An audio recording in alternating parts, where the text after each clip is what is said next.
تو حضور پاک صلی اللہ علیہ وآلہ وسلم کے واقعہ ہرا کے بعد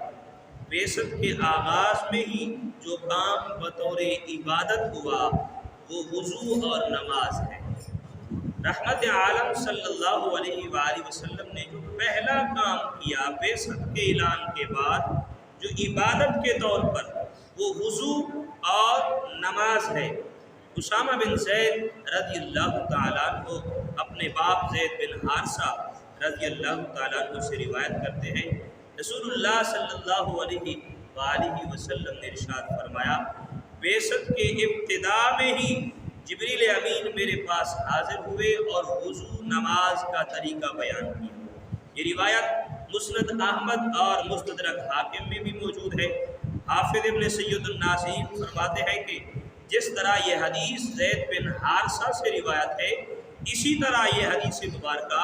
برا بن عازب اور عبداللہ بن عباس رضی اللہ تعالیٰ عنہما سے بھی یہ حدیث پاک روایت ہے، اور ابن عباس کی روایت میں ہے کہ یہ پہلا فرض تھا جو اس فرمائے کہ بعثت کے بعد اللہ نے اپنے محبوب کو عطا فرمایا۔ علامہ سہیلی رحمۃ اللہ تعالی فرماتے ہیں کہ روض الانف میں کہ وضو با اعتبار فرضیت کے فرمائے کہ وضو فرض ہوا، با اعتبار فرضیت کے وضو جو ہے یہ مکی ہے، مکے میں فرض ہوا، اور با اعتبار تلاوت کے فرمائے کہ یہ مدنی ہے، اور فرمائے کہ آیا وضو کا نزول ہجرت کے بعد مدینہ منورہ میں ہوا، جس فرمائے کہ آیت میں وضو کے احکام کو بیان کیا گیا وہ آیت ہجرت کے بعد مدینہ طیبہ میں نازل ہوئی، لیکن اللہ نے فرمائے کہ وضو جو فرض کیا ہے، وضو فرمائے کہ لازم قرار دیا عبادت کے لیے، تو یہ مکہ المکرمہ میں ہوا۔ حضور پاک صلی اللہ علیہ وآلہ وسلم کا نماز پڑھنا تو ابتداءً بعثت سے ہی ثابت ہے۔ اختلاف تو اس بات میں ہے کہ معراج کی شب 5 نمازیں فرض ہونے سے پہلے کوئی نماز فرض تھی یا نہیں۔ بعض حضرات فرماتے ہیں کہ معراج سے پہلے کوئی نماز فرض نہ تھی، آپ جس قدر چاہتے نماز ادا فرما لیتے، صرف صلاۃ اللیل کا حکم تھا، اور نماز کی اہمیت بھی نمایاں ہو رہی ہے کہ حضور پاک صلی اللہ علیہ وسلم نے فرمایا جبریل امین حاضر ہوئے زمین پر، فرمایا آپ نے جبریل امین نے ایڑی ماری، اپنے پاؤں کی ایڑی ماری جس سے پانی کا چشمہ ابل پڑا، اور حضور پاک صلی اللہ علیہ وآلہ وسلم آپ گھر تشریف لائے، یعنی باہر جبریل امین نے وضو کا اور نماز کا طریقہ بتایا، اور فرماتے حضور پاک صلی اللہ علیہ وسلم گھر تشریف لائے، اور اسلام کے اندر پہلی مذہبی تعلیم کے طور پر وضو اور نماز کی تعلیم سیدہ خدیجہ الکبریٰ سلام اللہ علیہا کو دی رسول اللہ صلی اللہ علیہ وسلم۔ اور مقاتل ابن ابو سلیمان سے منقول ہے کہ اللہ تعالیٰ نے ابتداءً اسلام میں 2 رکعتیں صبح کی اور 2 رکعتیں شام کی فرمائے نمازیں دی، اور پھر 5 نمازیں معراج کی رات فرض ہوئی۔ انہوں نے فرمائے کہ اس سلسلہ میں قرآنی آیات بینات کو بھی فرمائے کہ یہاں سے استدلال کیا ان سے کہ اللہ نے قرآن کے اندر فرمایا وَسَبِّحْ بِحَمْدِ رَبِّكَ بِالْعَشِيِّ وَالْإِبْكَارِ، اللہ کی تسبیح کرو شام اور صبح کو۔ تو اس آیت سے استدلال کیا کہ نماز جو تھی وہ صبح کو تھی اور شام کو تھی، اور فرمایا وَسَبِّحْ بِحَمْدِ رَبِّكَ قَبْلَ طُلُوعِ الشَّمْسِ وَقَبْلَ غُرُوبِهَا، طلوع شمس سے پہلے اور غروب سے پہلے اللہ کی حمد کرو۔ اقم الصلاۃ طرفی النہار، نماز قائم کرو دن کے دونوں کناروں یعنی صبح اور شام کو۔ ان آیات بینات سے حضرت مقاتل ابن ابو سلیمان نے فرمائے کہ یہ استدلال کیا، فرمائے کہ اسلام کی ابتدا میں فرمائے 2 رکعتیں صرف فرمائے صبح کی اور 2 رکعتیں شام کی یہ نماز تھی، لیکن بعض علماء نے اور آیات بینات سے مکمل 5 نمازوں کا فرمائے کہ استدلال کیا ہے قرآنی آیات بینات سے، یہ ان کے دلائل تھے قرآن کی صورت میں۔ اور اللہ تعالیٰ نے اپنے محبوب علیہ السلام کو بعثت کے بعد جو سب سے پہلی عبادت عطا فرمائی وہ وضو اور نماز کا۔ تو اس سے معلوم ہوا کہ وضو کی کتنی اہمیت ہے، نماز کی کتنی اہمیت ہے، اور فرمائے کہ بعثت کے بعد پہلی عبادت کے طور پر نماز پڑھی جاتی رہی۔ اس کی جامعیت پر ہم غور کریں تو متعدد فرمائے فرمائے کہ اس سے فرمائے صورتیں جو ہے ہمارے سامنے آتی ہیں، 5 نماز پڑھنے سے 50 نمازوں کا ثواب ملتا ہے۔ معراج کی شب 50 نمازیں فرمائے 50 سے 5 کر دی گئی، اور مختلف امتوں میں مختلف نمازیں تھیں، فرمائے جو مل کر 5 ہوتی ہیں، اور ہمیں وہی 5 عطا ہوگی کہ ساری امتوں کی اجتماعی عبادت رب نے اپنے محبوب کی امت کو عطا فرمائی۔ کہ کسی کی امت میں 4 فرمائے کہ ظہر کی نماز تھی، کسی کے عصر کی نماز تھی، تو ان کی مختلف عبادات تھی، رب نے سب کو جمع کر کے اس امت کو عطا فرمایا۔ فرمائے جو یہ 5 نمازیں ادا کرے گا اللہ اسے ساری امتوں کا ثواب عطا فرمائے۔ اور نماز میں بندے کی حالتیں مختلف ہوتی ہیں، 5 نمازیں بھی مختلف حالتوں کا تسلسل ہے، اور قریباً ہر حالت کا آغاز فرمائے نماز سے ہے، جو برکت ہی برکت ہے۔ اس لیے انسان اگر اپنے دن کے فرمائے کہ مختلف لمحات پہ غور کرے، صبح حالت کچھ اور ہے، دوپہر کے وقت کچھ اور ہے، اور جب دن ڈھلنے لگتا ہے پھر حالت کچھ اور ہے، اور جب سورج غروب ہوتا ہے تب حالت کچھ اور ہے، اور جب رات ڈھلتی ہے تو فرمایا پھر حالت کچھ اور ہوتی ہے۔ یہ حالتوں کا تسلسل جو ہے، ان میں ہی رب نے ہمیں عبادت عطا فرمائی۔ فرمایا کہ جب تمہاری ظاہری حالت بدلے گی میری بارگاہ میں جھک جانا، میں اسے صحیح کر دوں۔ فرمایا کہ اسے تو یہ نماز حالتوں کے تسلسل کا نام، اور نماز تمام فرشتوں کی عبادت کا مجموعہ ہے۔ کوئی فرشتے بعض جو ہے رکوع میں کھڑے ہیں، کوئی سجدے میں، کوئی قیام میں، اور کوئی تشہد کی حالت میں۔ اللہ نے سارے فرشتوں کی عبادت کو جمع کر کے ایمان والوں کو یہ عطا فرمایا۔ فرمایا جو یہ نماز ادا کرے گا رب کی عبادت سمجھ کر، تو فرمایا اسے تمام فرشتوں کا ثواب عطا کرے۔ اور نماز مخلوقات کی عبادت کی جامع ہے۔ فرمایا کہ درختوں کی عبادت قیام ہے، کھڑے ہیں، درخت بھی عبادت کرتے ہیں رب کی، قیام ہے۔ جانوروں کی عبادت رکوع ہے، ہر وقت جھکے رہتے ہیں، اور حشرات الارض کیڑے مکوڑے ان کی عبادت سجدہ ہے۔ اور فرمایا کہ تمام مخلوق کی عبادات مختلف ہیں، رب نے ان سب کو جمع کر کے نماز میں رکھ دیا۔ فرمایا جو بندہ مومن میرے محبوب کا امتی نماز پڑھے گا تمام مخلوق کی عبادتوں کا ثواب اسے عطا فرمائے۔ تو یہ نماز کتنی بڑی جامع عبادت ہے، اور نماز برائی اور بے حیائی سے روکتی ہے۔ اگر کوئی آدمی نماز بھی پڑھتا رہتا ہے، برائی بھی کرتا ہے، تو یہ سمجھ لے کہ گناہوں سے نجات کے لیے نسخہ تو استعمال کر رہا ہے مگر پرہیز نہیں کرتا۔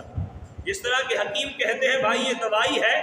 اس کے لیے فلاں فلاں چیز سے پرہیز کرنا ہوگا تو پھر یہ دوا اثر کرے گی۔ تو اللہ نے ہمیں نماز دی ہے، اور ساتھ یہ بتایا گناہوں سے پرہیز کرنا ہے، بے حیائی سے پرہیز کرنا ہے، بد کرداری سے پرہیز کرنا ہے، جھوٹ سے پرہیز کرنا ہے۔ فرمائے گناہوں سے پرہیز تم کرو گے، یہ نماز تمہیں فرمائے کہ بے حیائی اور برائی سے دور کرتے ہوئے تمہارے دل کو نور علی نور بنا دے گی، رب کا قرب نصیب کرے گی یہی نماز۔ فرمائے کہ اس لیے جس طرح بیماری میں پرہیز ہے، اسی طرح رب کی عبادت کے ساتھ گناہوں سے بھی پرہیز ہے۔ تو یہ عبادت نماز کا آغاز بے سب سے پڑھا جانا، فرمائے یہ اس کی اولیت کی دلیل ہے،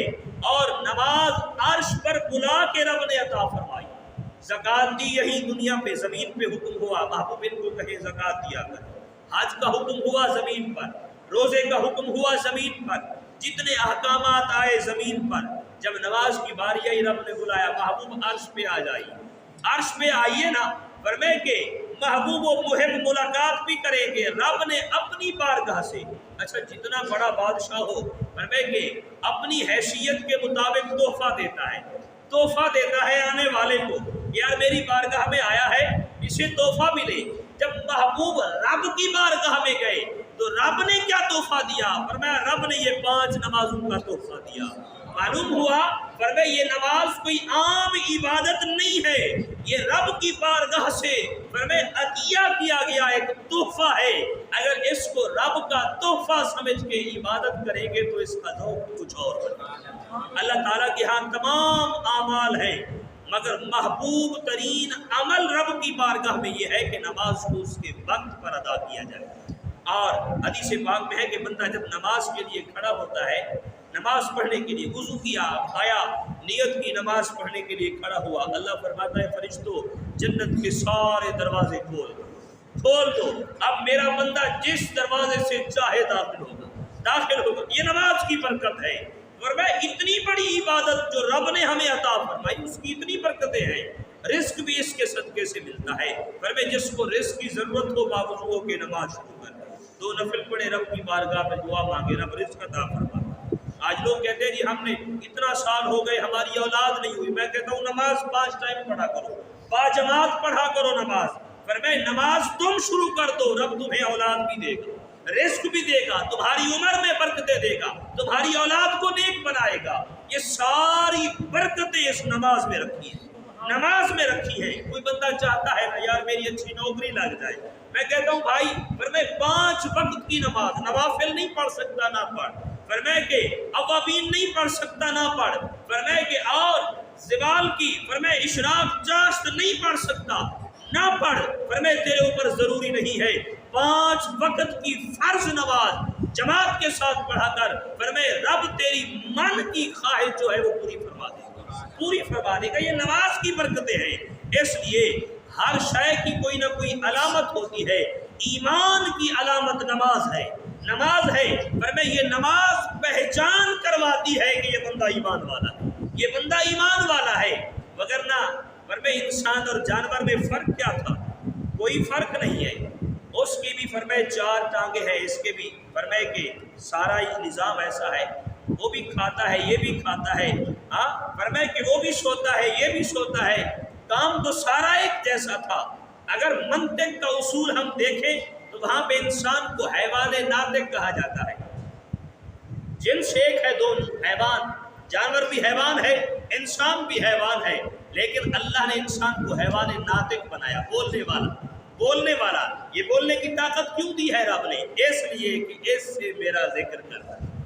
ذکر کرنا۔ اور یہاں پہ میرے شیخ مکرم فرمایا کرتے تھے کہ جانور جو ہے نا، یہ گائے بھینس جب گھاس کھا کے بیٹھتے ہیں نا، ہم کہتے ہیں کہ اگل مار رہی ہے یہ،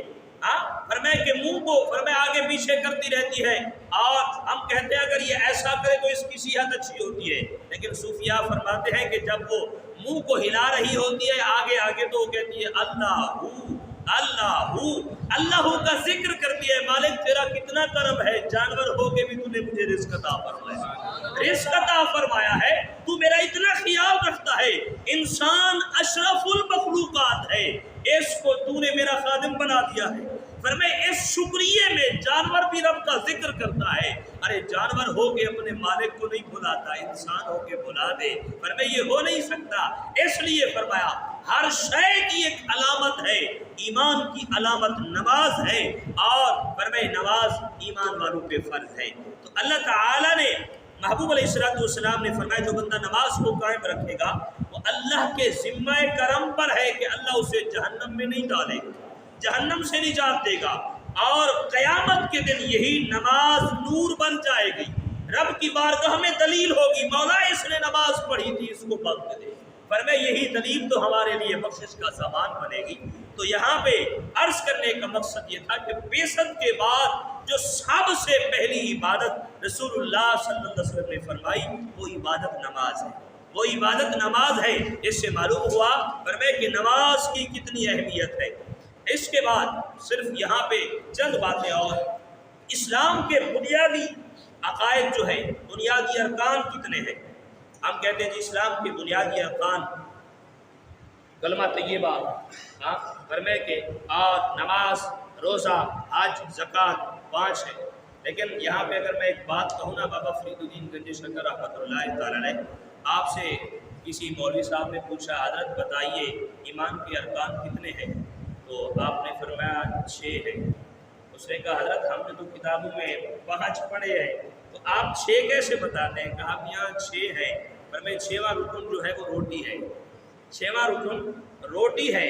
اس نے کہا حضرت یہ تو آپ نے اپنی طرف سے کہہ دیا، کہا میاں اس روٹی کے بغیر یہ 5 بھی ادا نہیں ہوتے۔ اور فرمایا کہ اگر کھانا نہیں کھائے گا عبادت کیسے کرے گا؟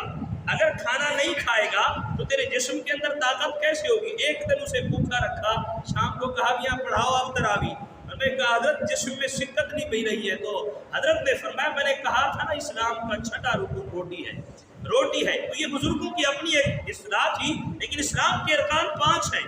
اور اسلامی بنیادی عقائد، پہلا عقیدہ ایمان والوں کے لیے ایمان باللہ ہے، اللہ کی ذات پر ایمان، یہ اسلام کا مرکزی عقیدہ ہے، اور باقی تمام عقائد جو ہیں وہ اس کے تابع ہیں۔ رسولوں پر ایمان اس لیے ہے کہ وہ اللہ کے رسول ہے، فرشتوں پر ایمان اس لیے ہے کہ وہ اللہ کے فرشتے ہیں، اور کتابوں پر ایمان اس لیے ہے کہ وہ اللہ کی کتابیں ہیں، اور آخرت پر ایمان اس لیے ہے کہ اللہ تعالیٰ کے عدل و انصاف، جزا و سزا کا دن ہے۔ اگر اللہ پر ایمان لانے کا مرکزی عقیدہ ہی نہ ہو تو باقی تمام عقائد فرمائے کس کام کے رہتے ہیں، فرمائے بے معنی ہو کر رہ جاتے ہیں۔ اس لیے بنیادی عقیدہ آمنت باللہ، فرمائے کہ اللہ کی ذات پر ایمان لانا، یہ عقیدہ انسانیت کے لیے ایک بلند نصب العین ہے، اور اس دنیا میں اس سے عرفہ اور اعلیٰ کوئی تصور ممکن ہی نہیں ہے۔ فرمائے کوئی بندہ یہ کہے کہ میں نے قرآن کو تو مانتا ہوں، اللہ کو نہیں مانتا، فرمائے کہ ایمان والا نہیں ہو سکتا۔ کوئی کہے میں اللہ کے نبی موسیٰ علیہ السلام کو مانتا ہوں، اللہ کو نہیں مانتا، فرمائے کہ وہ ایمان والا نہیں ہو سکتا۔ پہلا بنیادی عقیدہ، مرکزی عنوان جو ہے وہ آمنت باللہ ہے، اللہ کی ذات پہ ایمان لانا، اور دوسرا فرمائے کہ ایمان بالرسل، فرمائے کہ ایمان باللہ کے بعد ایمان بالرسل، اللہ کے رسولوں پر، اللہ کے بھیجے ہوئے رسولوں پر ایمان لانا، فرمائے کہ اسلام کے بنیادی عقائد میں شامل ہے۔ اور لغت میں رسول کہتے ہیں پیغام پہنچانے والے، اور شرعی اصطلاح میں، اسلامی اصطلاح میں فرمائے کہ رسول کہتے ہیں جو اللہ کا پیغام بندوں تک پہنچائے،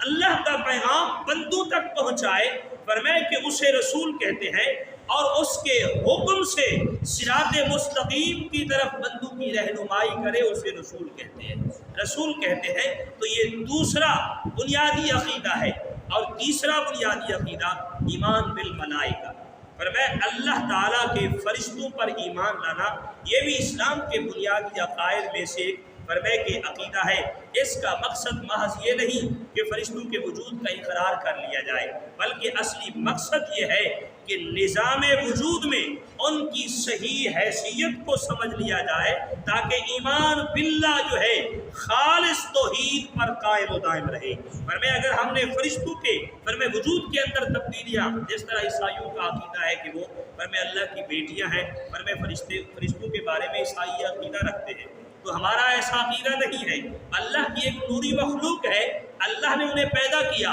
اور فرمایا ان کی مختلف ڈیوٹیاں لگائی ہیں۔ فرمایا کسی کی ڈیوٹی عبادت کرنا ہے، نماز پڑھنا ہے، فرمایا کوئی رکوع میں کھڑا ہے، کوئی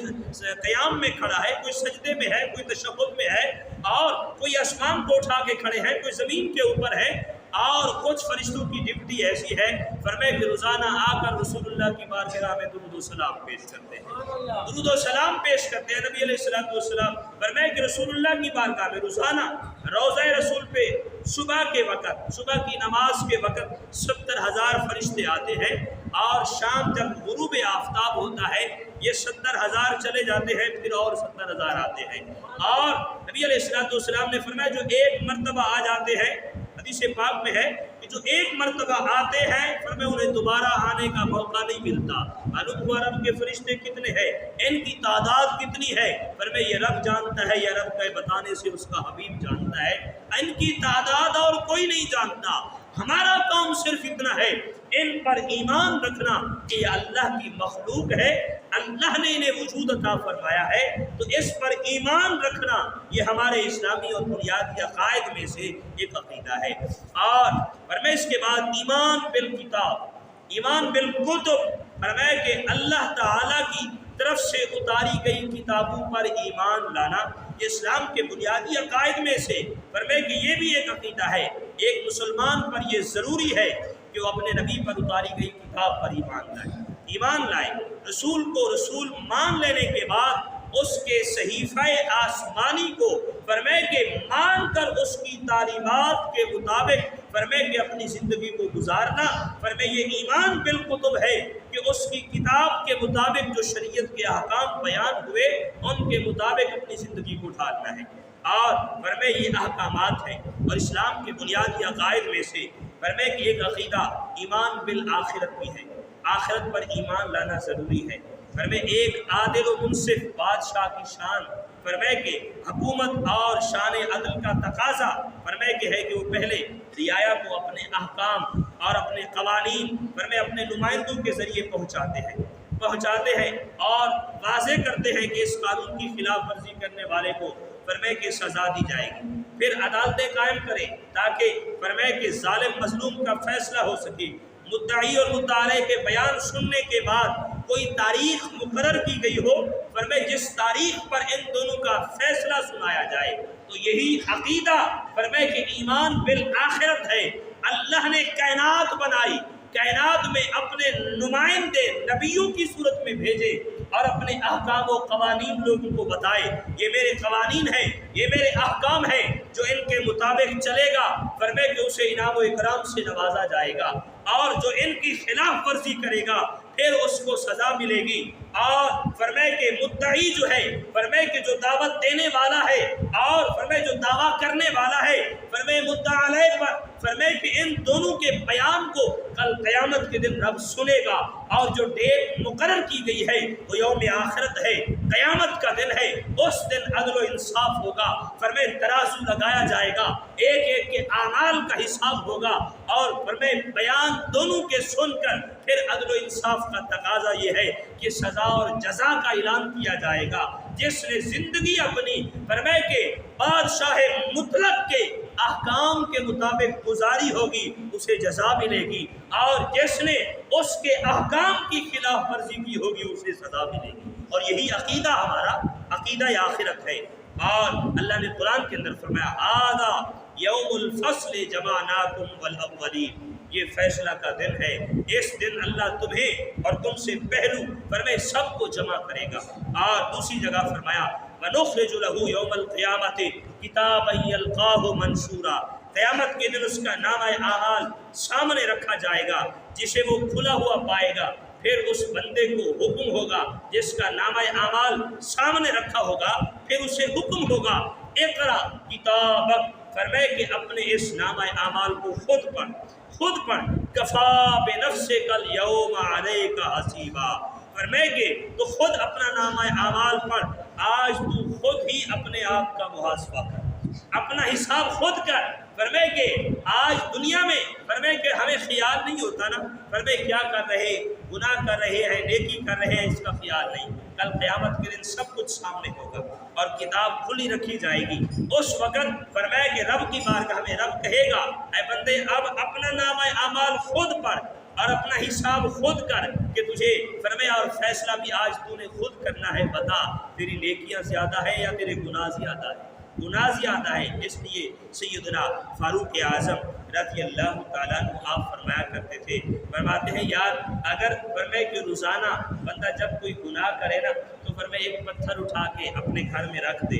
ایک روڑا فرمائے کہ کنکر اٹھا کے اپنے گھر میں رکھ دے، اگر کوئی دوسری غلطی ہو پھر دوسری اٹھائے، تو شام تک دیکھنا کہ گھر میں کتنے پتھر جمع ہوتے ہیں، کتنی کنکریاں جمع ہوتی ہیں۔ اپنے آپ کا آج محاسبہ کرو۔ مولا علی کرم اللہ تعالی وجہ الکریم آپ فرماتے ہیں کہ جب سیدنا فاروق اعظم کو فرمائے وصال ہوا تو فرماتے جب ہم نے آپ کو غسل دیا تو آپ کی پشت پہ دیکھا کوڑوں کے نشان لگے ہوئے تھے، فرمایا امیر المومنین کو کوڑے کس نے مارے ہیں؟ اور فرماتے ہیں جب آپ کے ہم حجرہ میں گئے وہاں سے ہمیں ایک ڈائری ایک کتاب ملی، اس کے اندر روزانہ کے آپ نے معاملات لکھتے تھے اور دیکھتے تھے، شام کو بیٹھ کے حساب کرتے کہ عمر تجھ سے کتنی غلطیاں ہوئیں اور کتنے عمل اچھے کیے، اور جو لغزش جو غلطیاں ہوتی فرمائے پھر خود کوڑا اٹھاتے اپنی پشت پہ مارتے، عمر تجھ سے یہ غلطی ہو گئی، تجھ سے یہ غلطی ہو گئی ہے۔ فرمایا آج اپنا محاسبہ کر لے،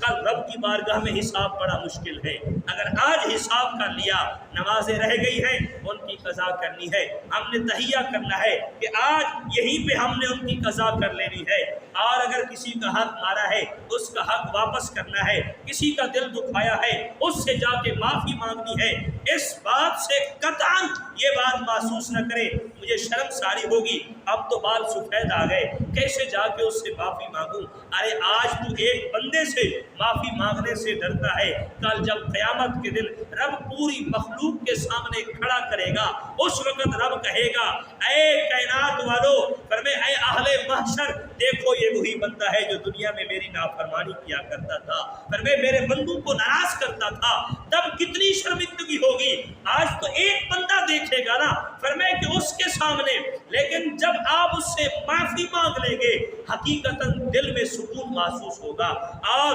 رب کی فرمائے کہ رضا کی ٹھنڈک دل میں محسوس ہوگی اور فرمائے کل قیامت کی رسوائی سے بچ جائے گا۔ اس لیے فرمایا یہ ایمان بالآخرت جو ہے فرمائے یہ بھی ضروری ہے، اور اس سے آگے ایمان بالقدر ہے۔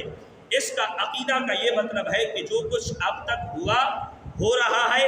آئندہ ہوگا، فرمائے اللہ تعالیٰ کے علم اور فیصلہ ازلی کے مطابق ہوا ہے، ہو رہا ہے، آگے بھی ہوگا قیامت تک، فرمائے یہ سلسلہ ہے۔ اور یہ عقیدہ ہمارا فرمائے کہ اس پر ایمان رکھنا، فرمائے ایمان بالقدر یعنی اچھی اور بری تقدیر پر ایمان رکھنا، یہ بھی ہمارے ایمانیات کے اندر شامل ہے۔ تو یہ وہ چند ابتدائی بنیادی باتیں تھیں فرمائے کہ جو رسول اللہ صلی اللہ علیہ وآلہ وسلم نے ہمیں سکھائی ہیں، فرمائے قرآن کی صورت میں، اپنی احادیث کی صورت میں، اسلام کے احکامات کی صورت میں ہم تک یہ پیغامات پہنچے اور ہم